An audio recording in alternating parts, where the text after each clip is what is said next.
Today we're continuing with Percy Jackson and the Olympians, the Battle of the Labyrinth, which is book 4 by Riordan. We're starting chapter 16 today. I open a coffin.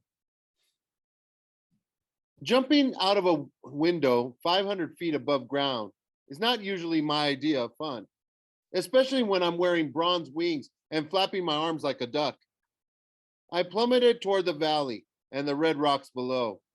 I was pretty sure I was going to become a grease spot on the garden of the god in the garden of the gods, as Annabeth yelled from somewhere above me, "Spread your arms!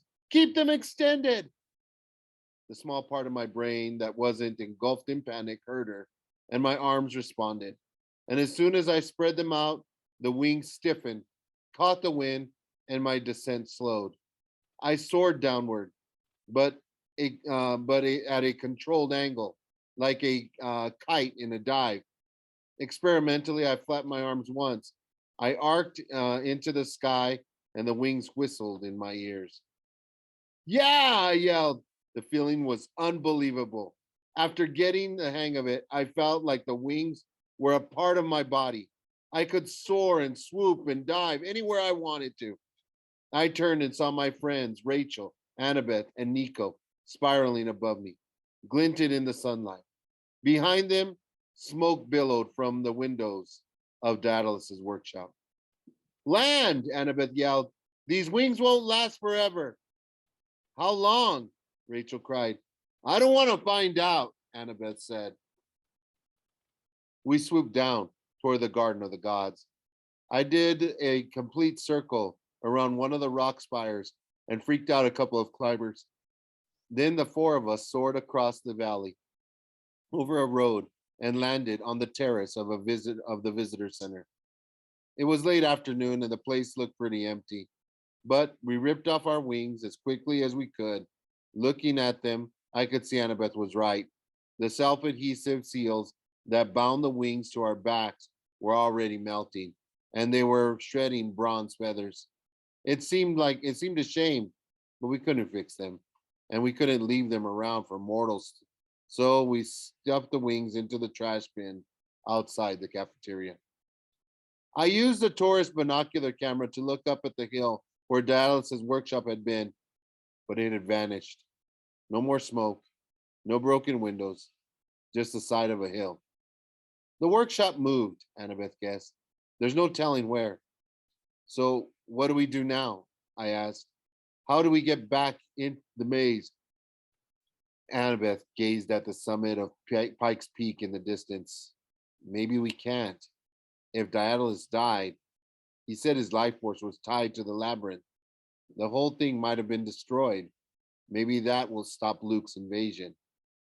I thought about Grover and Tyson still down there somewhere, and Daedalus, even though he had done some terrible things and put everybody I cared about at risk. It still seemed like a pretty horrible way to die. No, Nico said. He isn't dead. How can you be sure? I asked. I don't know. I know when people die. It's this feeling I get, like a buzzing in my ears. What about Tyson and Grover then? Nico shook his head. That's harder. They're not humans or half bloods.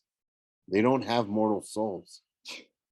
We have to get into town, Annabeth decided. Our chances will be better finding an entrance to the labyrinth. We have to make it back to camp before Luke and his army. We could just take a plane, Rachel said. I shuddered. I don't fly. But you just did. That was low flying, I said. And even that was risky. Flying up really high, that's Zeus's territory. I can't do it. Besides, we don't even have time for a flight. The labyrinth is the quickest way back. I didn't want to say it, but I was also hoping that maybe, just maybe, we would find Grover and Tyson along the way. So we need a car to take us into the city, Annabeth said. Rachel looked down into the parking lot. She grimaced as if she were about to do something she regretted. I'll take care of it. How? Annabeth asked. Just trust me. Annabeth looked uneasy, but she nodded. Okay. I'm going to buy a prism in the gift shop, try to make a rainbow, and send an iris message to camp. I'll go with you, Nico said. I'm hungry. I'll stick with Rachel then, I said. Meet you guys in the parking lot. Rachel frowned like she didn't want me with her. That made me feel kind of bad, but I followed her down to the parking lot anyway. She headed toward a big black car parked at the edge of the lot. It was a chauffeured Lexus, like the kind I always saw driving around Manhattan. The driver was out front reading a newspaper. He wore a dark suit and tie. What are you going to do? I asked Rachel. Just wait here, she said miserably. Please. Rachel marched straight up to the driver and talked to him. He frowned. Rachel did something else. She turned very pale and hastily folded up his magazine. He hastily folded up his magazine. He nodded and fumbled for his cell phone. After a brief call, he opened the back door for the car for Rachel to get in. She pointed back in my direction, and the driver bobbed his head some more, like, yes, ma'am, whatever you want. I couldn't figure out why he was acting so flustered. Rachel came back to get me just as Nico and Annabeth appeared from the gift shop. I talked to Chiron, Annabeth said. They're doing their best to prepare for battle, but he still wants us back. They're going to need every hero they can get. Did we find a ride? The driver is ready when we are, Rachel said. The chauffeur was now talking to another guy in khakis and a polo shirt, probably his client who'd rented the car. The client was complaining, but I could hear the driver saying, I'm sorry, sir. Emergency. I've ordered you another car for you. Come on, Rachel said. She led us to the car and got in without even looking at the flustered guy who rented it. A minute later, we were cruising down the road. The seats were leather. There was plenty of legroom. The back seat had a flat panel TV built into the headrest and a mini fridge stocked with bottled water, soda, and snacks. We started pigging out. Where to, Miss Dare? The driver asked. I'm not sure yet, Robert, she said. We just need to drive through town and look around. Whatever you say, miss. I looked at Rachel. You know this guy? No. But he dropped everything to help you. Why? Just keep your eyes peeled, she said. Help me look. Which didn't exactly answer my question. We drove through Colorado Springs for about half an hour and saw nothing that Rachel considered a possible labyrinth entrance. I was very aware of Rachel's shoulder pressing against mine. I kept wondering who she was exactly and how she could walk up to some random chauffeur and immediately get a ride. After about an hour, we decided to head north toward Denver, thinking that maybe a bigger city would be more likely to have labyrinth entrance. But we were all getting nervous. We were losing time. Then, right as we were leaving Colorado Springs, Rachel sat bolt upright. Get off the highway. The driver glanced back. Miss, I saw something, I think. Get off here. The driver swerved across traffic and took the exit. What did you see? I asked because we were pretty much out of the city now. There wasn't anything around except hills, grassland, and some scattered farm buildings. Rachel had the driver turn down this unpromising dirt road. We drove by a sign, too fast for me to read, but Rachel said, Western Museum of Mining and Industry. For a museum, it didn't look like much. A little house, like an old-fashioned railroad station, some drills and pumps, an old steam shovel on display outside. There, Rachel pointed to a hole in the side of the nearby hill, a tunnel that was boarded up and chained, an old mine entrance. A door to the labyrinth? Annabeth asked. How can you be sure? Well, look at it, Rachel said. I mean, I can see it, okay? She thanked the driver and we all got out. He didn't ask for money or anything. Are you sure you'll be all right, Miss Dare? I'd be happy to call your, no, Rachel said. No, really. Thanks, Robert. But we're fine. The museum seemed to be closed, so nobody bothered us as we climbed the hill to the mine shaft. When we got to the entrance, I saw the mark of Daedalus engraved on the padlock, uh, though, uh, though how Rachel had seen something so tiny all the way from the highway, I had no idea. I touched the padlock and the chains fell away. We kicked down a few boards and walked inside. For better or worse, we were back in the labyrinth. The dirt tunnels turned to stone. The way they wound around when split off and basically tried to confuse us. But Rachel had no trouble guiding us. We told her we needed to get back to New York. She hardly even paused when the tunnels offered a choice. To my surprise, Rachel and Annabeth started up a conversation as we walked. Annabeth asked her about her background, but Rachel was evasive. So they started talking about architecture. It turned out that Rachel knew something about it from studying art. They talked about different facets on buildings around New York. Have you seen this one? Blah, blah, blah. So I hung back and walked next to Nico in uncomfortable silence. Thanks for coming after us, I told him at last. Nico's eyes narrowed. He didn't seem as angry as he used to, just suspicious, careful.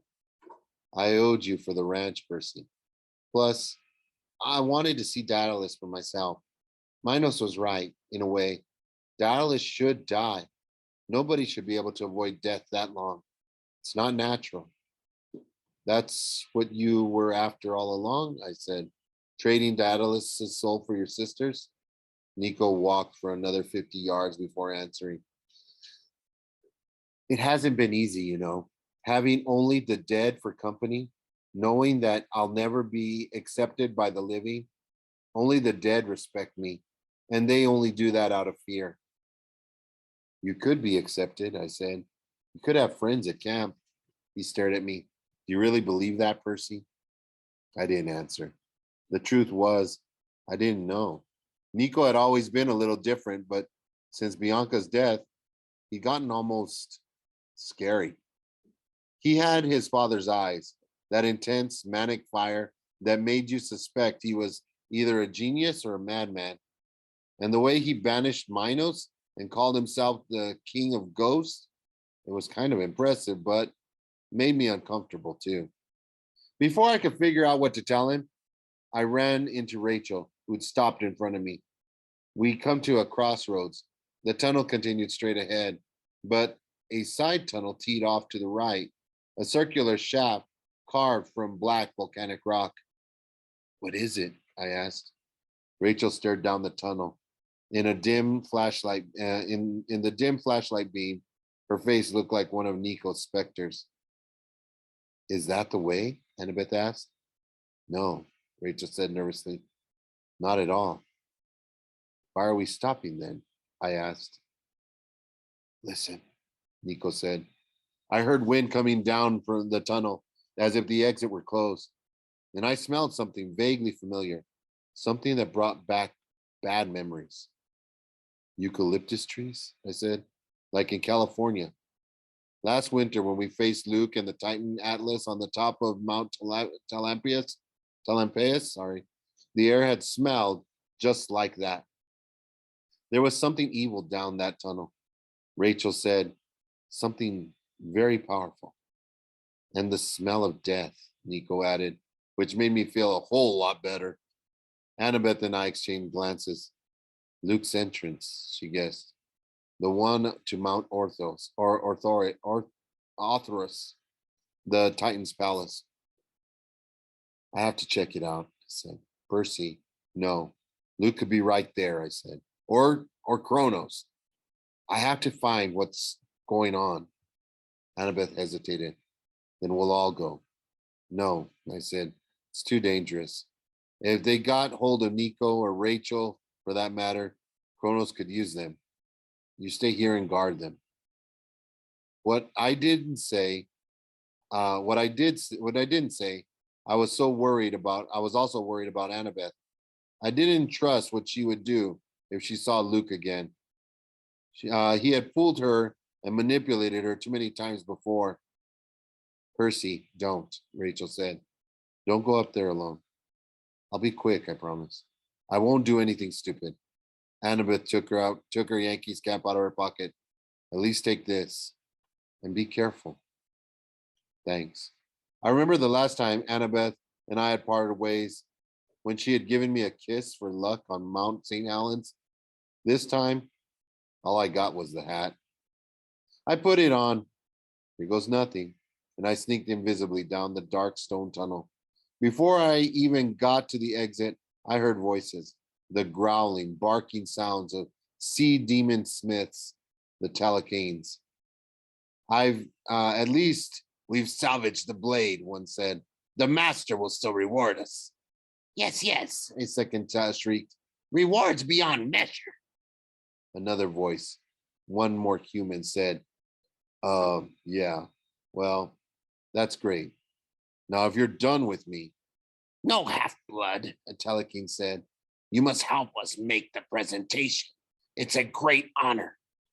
Gee, thanks, the half-blood said. And I realized it was Ethan Nakamura, the guy who'd run away after we saved his life in the arena.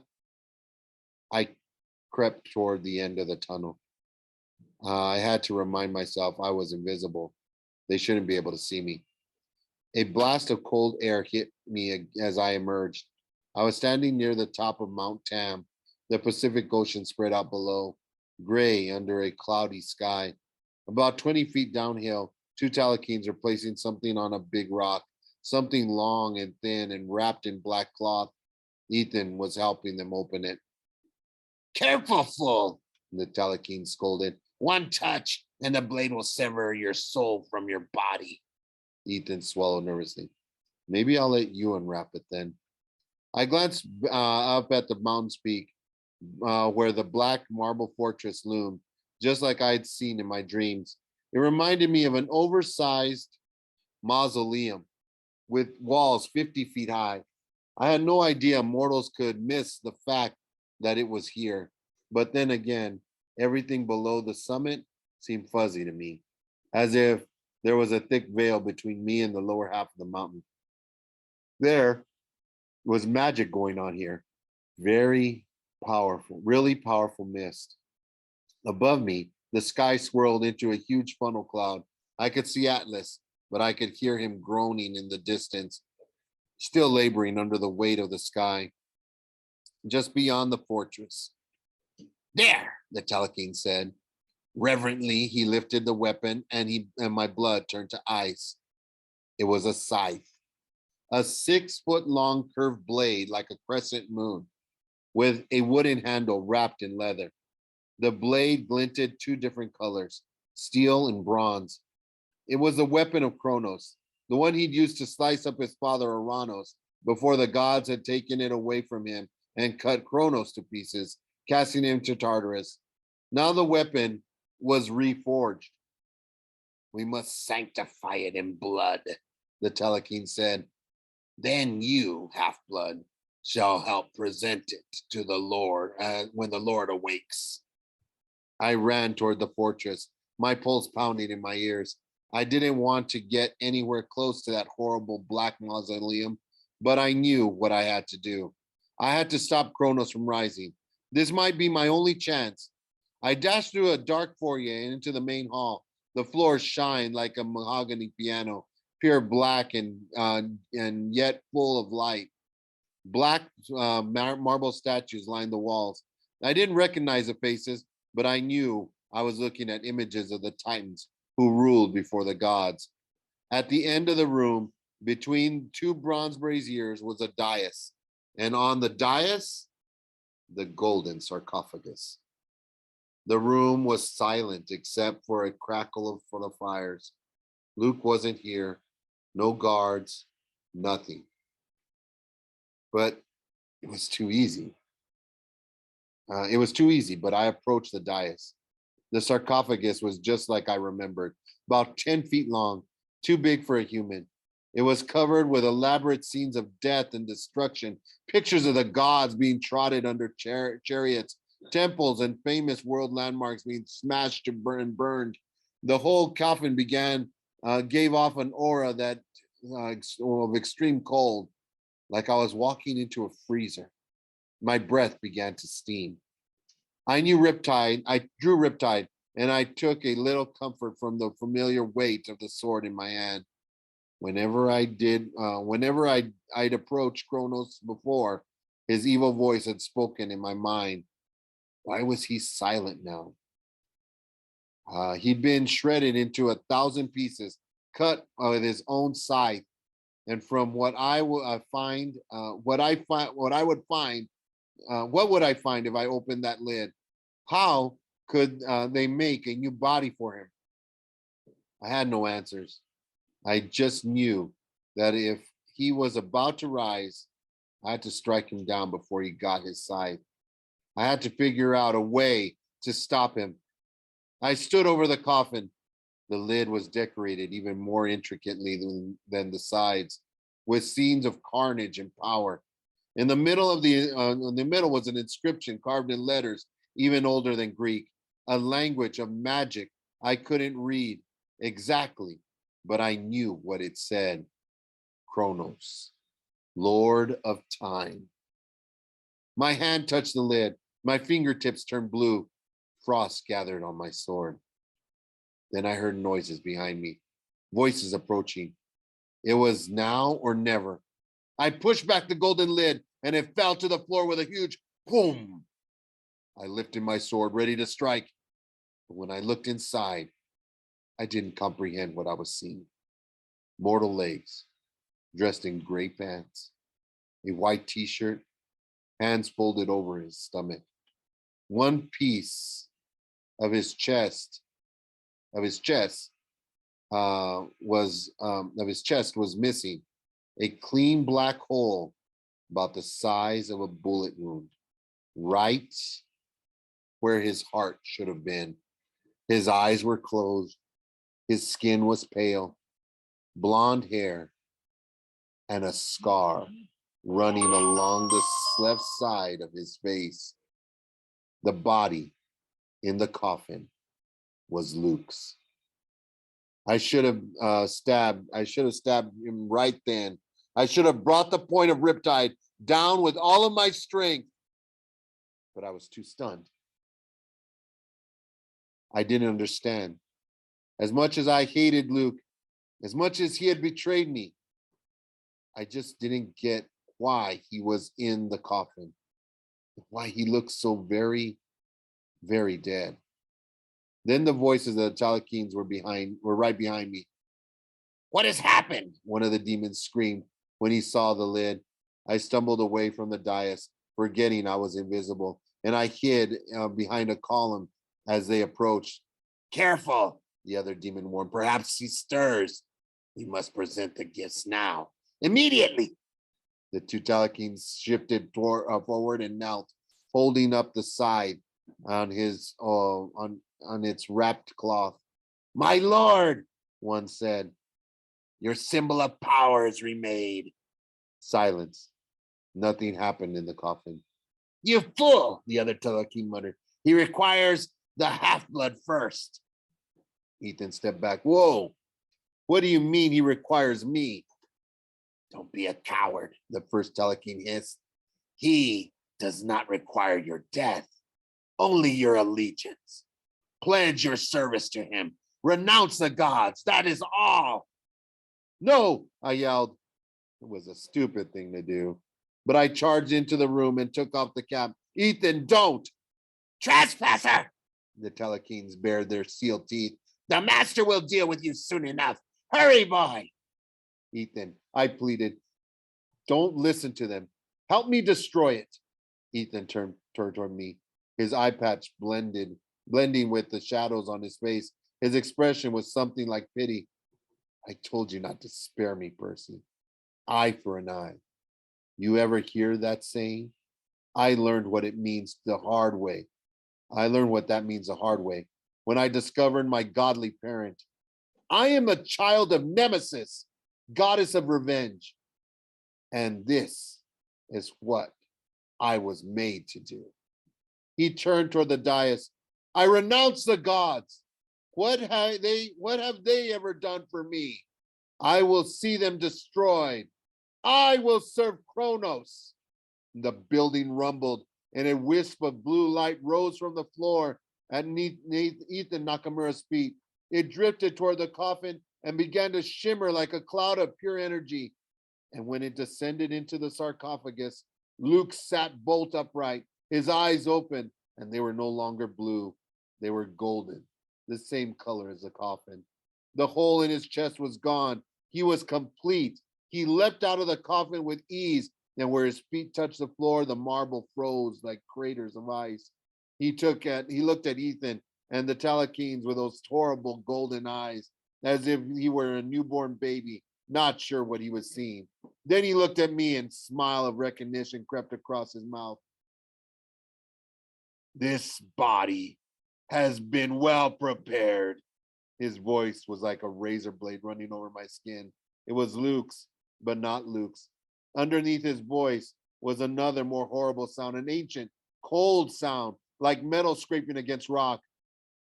Don't you think so, Percy Jackson? I couldn't move. I couldn't answer. Kronos threw back his head and laughed. The scar on his face rippled. Luke feared you, the Titan voice said. His jealousy, and hatred have been powerful tools. It has kept him obedient. And for that, I thank you. Ethan collapsed in terror. He covered his face with his hands. The Talakines trembled, holding up their scythe. Finally, I found my nerve, and I lunged at the thing that used to be Luke, thrusting my blade straight at his chest. But his skin deflected the blow like it was made of pure steel. He looked at me with amusement. Then he flicked his hand, and I flew across the room. I slammed against a pillar. I struggled to my feet, blinking the stars out of my eyes, but Kronos had already grasped the handle of his scythe. Ah, much better, he said. Backbiter, Luke called it, an appropriate name. Now it has been reforged completely. It shall indeed bite back. What have you done to Luke? I groaned. Kronos raised his scythe. He serves me with his whole being, as I require. The difference is he feared you, Percy Jackson. I do not. That's when I ran. There was nothing. There wasn't even any thought to it. No debate in my mind. Gee, should I stand up and try to fight again? Nope. I simply ran. But my feet felt like lead. Time slowed down around me, like the world was turning to jello. I had this feeling once before, and I knew it was the power of Kronos. His presence was so strong, it could bend time itself. Run, little hero. He laughed. Run! And I glanced back and saw him approaching leisurely, swinging his scythe as if he were enjoying the feeling of having it in his hands again. No weapon in the world could ever stop him. No amount of celestial bronze. He was 10 feet away when I heard, Percy! Rachel's voice. Something flew past me, and a blue plastic hairbrush hit Kronos in the eye. Ow! He yelled, and for a moment it was only Luke's voice, full of surprise and pain. My limbs were freed, and I ran straight into Rachel, Nico, and Annabeth, who were standing at the entry hall, their eyes wide with dismay. Luke? Annabeth called. What? I grabbed her by the shirt and hauled her after me. I ran as fast as I've ever run, straight out of the fortress. We were almost back to the labyrinth entrance when I heard the loudest bellow in the world. The voice of Kronos coming back in control. After them! No, Nico yelled. He clapped his hands together, and a jagged spire of rock the size of an 18-wheeler erupted from the ground right in front of the fortress. The tremor it caused was so powerful, the front columns of the building came crashing down. I heard muffled screams from the Talakines inside. Dust billowed everywhere. We plunged into the labyrinth and kept running, the howl of the Titan Lord shaking the entire world behind us.